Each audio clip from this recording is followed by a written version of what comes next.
Saudara-saudari yang dikasihi oleh Tuhan Yesus Kristus, selamat bertemu kembali dalam program Arus Hayat Voice. Dan dalam kesempatan ini, saya akan menyampaikan firman Tuhan dengan judul Hayat yang Membebaskan Kebutaan. Pembacaan Alkitab kali ini diambil dari Yohanes pasal 9 ayat 1. Waktu Yesus sedang lewat, ia melihat seorang yang buta sejak lahirnya.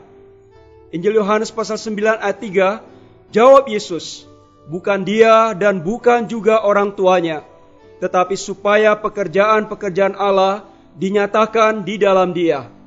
Dalam Injil Yohanes pasal 9 ayat 40, kata-kata itu didengar oleh beberapa orang Farisi yang berada di situ, dan mereka berkata kepadanya, apakah kami juga buta? Jawab Yesus kepada mereka, sekiranya kamu buta, kamu tidak berdosa. Tetapi karena sekarang kamu berkata, kami melihat, maka tetaplah dosamu. Saudara-saudari yang terkasih dalam Kristus, setiap peristiwa yang Tuhan lakukan dalam Alkitab, di dalamnya bukan hanya menceritakan bagaimana Tuhan membuat banyak tanda mujizat, akan tetapi di dalam kejadian dan peristiwa itu, pasti terkandung banyak makna rohani yang mau Tuhan wahyukan kepada kita. Di dalam Yohanes pasal 9, Tuhan memakai orang yang buta sejak lahir, dan Tuhan menyembuhkan orang itu. Pertama, Tuhan menyatakan dirinya sebagai terang. Yang kedua, Tuhan mengobati orang itu dengan ludah yang dicampur dengan tanah. Ketiga, Tuhan mengutus orang itu ke kolam Siloam, maka orang itu disembuhkan. Makna apa yang Tuhan mau nyatakan dalam kejadian itu? Saudara-saudari yang kekasih di dalam Kristus, dalam kejadian itu, paling tidak ada dua jenis macam orang. Orang jenis pertama adalah orang yang buta sejak lahir. Dan orang jenis yang kedua adalah orang yang buta secara rohani, yaitu orang-orang Farisi dan orang-orang Yahudi. Tuhan berkata, sekiranya kamu buta, kamu tidak berdosa. Tetapi karena kamu berkata, kami melihat, maka tetaplah dosamu. Perkataan itu diucapkan oleh Tuhan sendiri untuk mengekspos keadaan orang-orang Farisi dan orang-orang Yahudi pada saat itu. Apakah itu buta? Buta itu tidak melihat. Kegelapan adanya. Murid-murid Tuhan mengajukan pertanyaan kepada Tuhan, siapa yang berbuat dosa yang mengakibatkan orang ini buta? Orang tuanya atau dirinya sendiri? Lalu Tuhan memberikan jawaban bahwa bukan orang itu, bukan pula orang tuanya, tetapi supaya pekerjaan Allah dinyatakan atas orang itu. Pertanyaan ini diajukan oleh murid-murid sesuai dengan pengetahuan keagamaan mereka.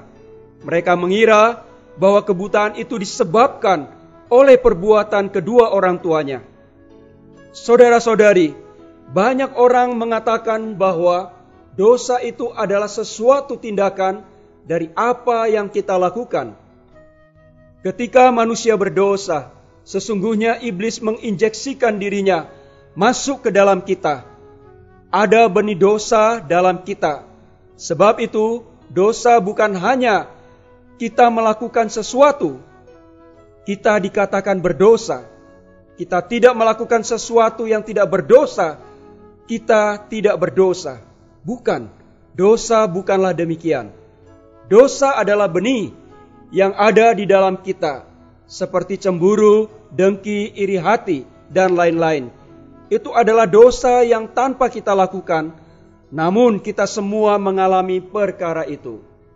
Saudara-saudari, kita tidak bisa dan tidak akan mampu melawan dosa, memakai kekuatan kita, memakai tekad kita, memakai apa adanya kita semua, akan membawa kita gagal dan gagal adanya.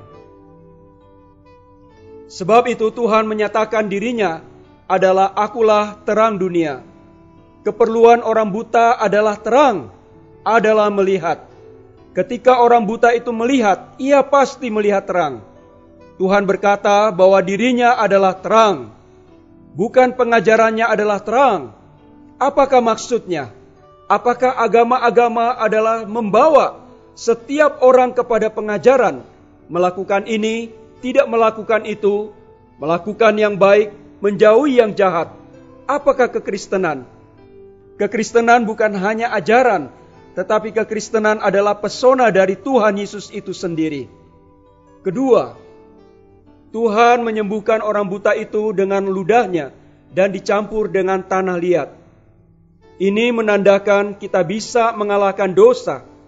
Kita perlu firman Tuhan. Apakah ludah? Ludah adalah sesuatu yang keluar dari mulut Tuhan. Matius pasal 4 ayat 4 mengatakan, perkataan-perkataan yang keluar dari mulut Allah adalah firman. Firman adalah sesuatu yang keluar dari mulut Allah. Firman itu perlu tanah. Apakah tanah? Tanah menyatakan adalah apa adanya kita. Ini membuktikan bahwa firman Allah perlu berbaur dengan kita. Kita tidak hanya tahu firman, seperti orang Farisi itu, tetapi kita harus berbaur di dalam firman. Hati kita harus didapatkan oleh Tuhan. Tuhan mencela orang Farisi yang menyelidiki firman, namun hati mereka jauh dari firman.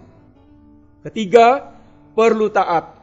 Ketika orang buta itu dioleskan dengan lumpur, Tuhan menyuruh orang itu ke kolam Siloam. Artinya, kita perlu taat. Ketika firman Tuhan di atas diri kita mengoreksi kita, menyatakan kesalahan kita, menerangi kita, sikap kita harus taat. Dengan demikian kita akan menjadi orang yang hidup dalam terang hayat dan beroleh kesembuhan. Mari kita berdoa. Tuhan, aku bersyukur Engkau datang ke dunia ini sebagai terang hayat. Tuhan, aku perlu di dalam hidupku mendapatkan personamu, bukan hanya doktrin, tetapi mendapatkan dirimu. Tuhan, aku juga mau firman-Mu dalam hidupku menguasai aku, berbaur di dalam aku. Tuhan, berikan aku hati yang taat terhadap sorotan terang firman-Mu, supaya aku hidup dan berjalan dalam terang-Mu. Amin. Demikian firman Tuhan. Sampai bertemu di kesempatan berikutnya. Kasih karunia-Nya menyertai-mu.